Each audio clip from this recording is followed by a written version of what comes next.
K-pop is a billion-dollar industry. Now let me ask you something. Where did the sound come from? Don't answer it yet. Let that sit. Because if you listen closely, past the Korean lyrics, past the synchronized choreo, past the designer fits, you're going to hear something very familiar. You're going to hear us. I'm going to prove to you today that K-pop was not built in a vacuum. It was built on a foundation Black Americans created. The music, the moves, the fashion, the swagger, all of it. And by the end of this video, you will never hear a K-pop song the same way again. To understand K-pop's relationship with Black culture, you have to go back to 1992, South Korea. A group called Seo, Taiji, and Boys takes the stage on a televised talent competition and does something Korea has never seen. Hip-hop beats, rap verses in Korean, b-boy dance moves, baggy streetwear. The judges hated it. The audience lost their minds. Seo, Taiji, and Boys were performing a reimagining of Black American hip-hop, and it broke Korean pop culture wide open. That moment is considered the birth of modern K-pop. The DNA that they injected into Korean pop music, the 808 drum patterns, the syncopated rhythms, the call and response, the braggadocious energy of hip-hop, that DNA came directly from Black America, from James Brown, from Run DMC, from Bobby Brown, from New Jack Swing. K-pop didn't emerge from a Korean musical tradition. It emerged from a Black American one, filtered through a Korean lens. That is the foundation. Everything else is built upon it. Let's talk about the actual music, because this is where the influence is most undeniable. 808 and trap production. The bass-heavy, trap-influenced beats driving groups like Big Bang, EXO, and Stray Kids, that's straight out of Atlanta. That is T.I., Young Jeezy, and Gucci Mane territory. The R&B melisma, the vocal runs, the whisper to belt technique, the emotional breathiness, that is Whitney Houston, Mariah Carey, Brandy. K-pop solo artists like IU, Taeyeon,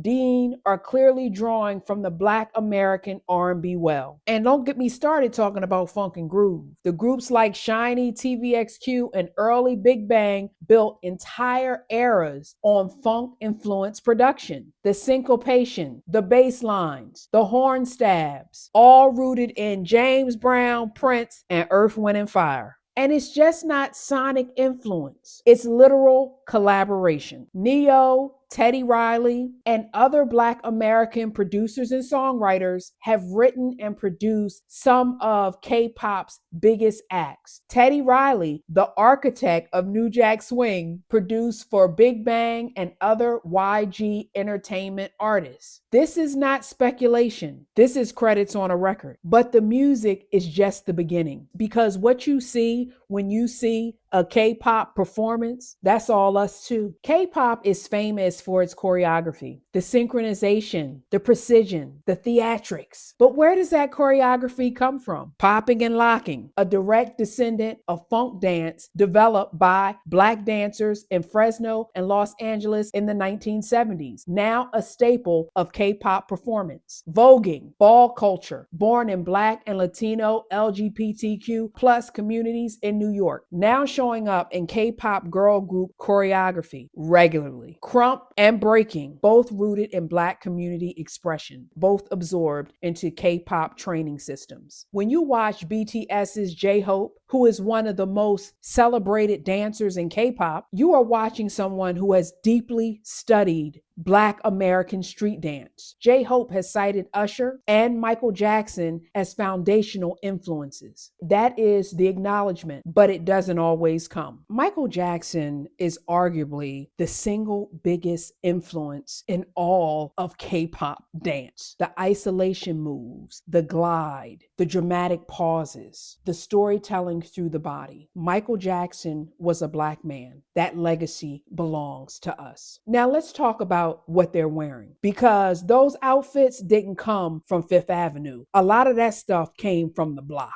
oversized streetwear, baggy silhouettes, hip hop fashion of the 90s, FUBU, Timberlands, Polo Sport, absorbed and repackaged by K-pop in both retro and modern styling. Do-rags and wave caps have appeared on K-pop artists in photo shoots and performances. This is not fashion. This is a deeply specific Black cultural artifact with history and meaning. Grills, chains, iced out jewelry, rooted in hip hop, now a standard in K-pop styling. This is a choice that K-pop is making. Cornrows and box braids, Black protective hairstyles that have appeared repeatedly on K-pop idols, almost always without any cultural acknowledgement of the cultural origin. When a K-pop idol puts on a do-rag for an album concept and has never acknowledged what a do-rag means, where it came from, or who it belongs to, that is the appropriation conversation that we need to have. I want to be very clear about something before we go further. This video is not about hating K-pop. I am not here to tell you to stop listening. The music is good because it is built on something that was already great. But we need to have an honest conversation about credit and acknowledgement. Influence is when you are inspired by a culture and say so. Appropriation is when you take the elements, profit from them, and erase the source. K-pop as an industry has done both, and we need to be able to see the difference. Here are some specific patterns of appropriation. Black hairstyles worn as edgy fashion with no cultural context given. The N-word and AAVE appearing in K-pop lyrics and vlogs, sometimes defended, rarely fully reckoned with. Blackface incidents from K-pop artists and Korean entertainment that caused international outrage, including specific variety show appearances where performers darken their skin to imitate Black artists. And what makes this complicated is K-pop artists genuinely like Black American culture. They have studied it. They have paid homage in interviews. But love without understanding can still cause harm. And an industry that profits billions of dollars from Black-rooted aesthetics, while Black artists in America are still fighting for radio play, for streaming equity, for fair pay, the imbalance needs to be named. How many K-pop fans know the name Teddy Riley? How many know that Neo has writing credits on songs their favorite idols perform? The fans aren't told. The marketing doesn't mention it. And that silence is a choice. But here's what gives me hope and what shows that the best version of this relationship is mutual. Becky G and Cardi, international crossover with genuine cultural exchange.